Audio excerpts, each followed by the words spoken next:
特殊原因，有2个多月的时间很少回家。现在看到的这个鱼缸里的孔雀鱼，一直都是家人帮忙打理的。疏于管理的结果是，这些鱼在2个月的时间里，几乎处于一种停止生长的状态。这使得新手养孔雀鱼系列视频虽然停录了2个多月，看起来却没有违和感。本期视频就用这个鱼缸的实例来聊一聊孔雀鱼为什么长不大、长得慢的问题。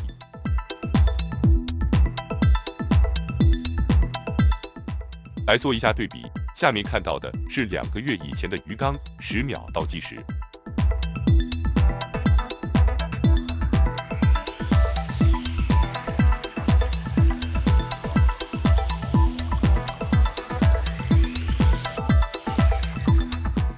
能看得出鱼的大小和现在比较，基本没有变化。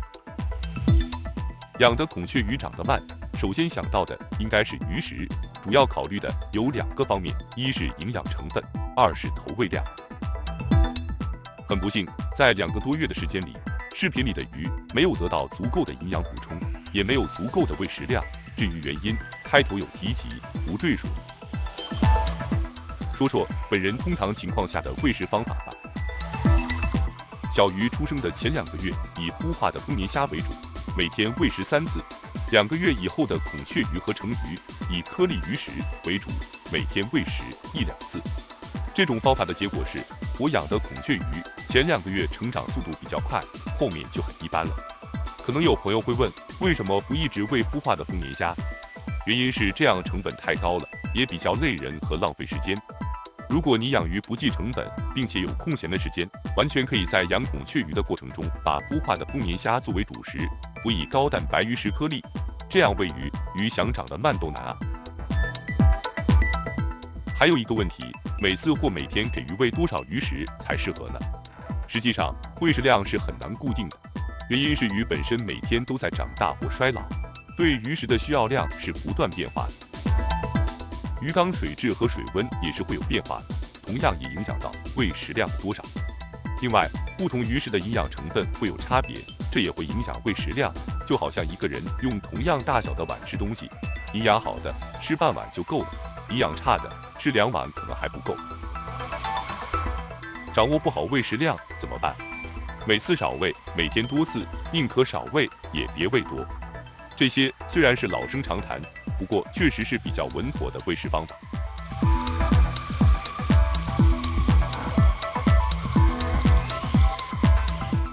还有一个影响孔雀鱼成长速度的因素是鱼缸的水质，以前没有太过留意，这次养孔雀鱼的过程中才感觉有必要强调一下。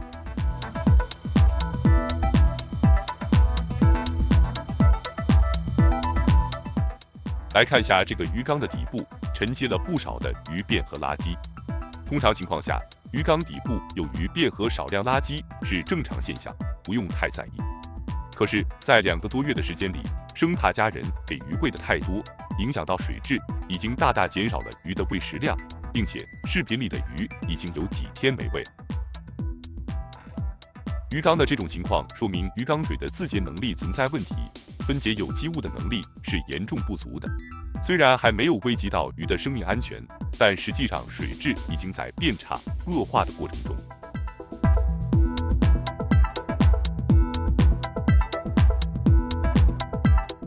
水质变差的情况下，这些鱼的成活都是问题，成长速度不快也就很正常了。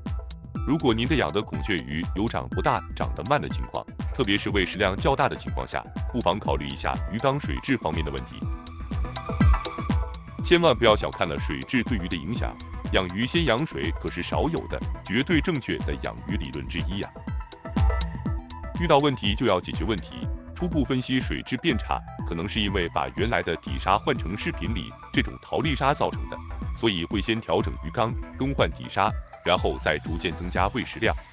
即使这样做也很难彻底解决问题，时间太久了，大一些的鱼还有可能得到恢复，小一些的鱼错过了黄金生长期，没太大希望了。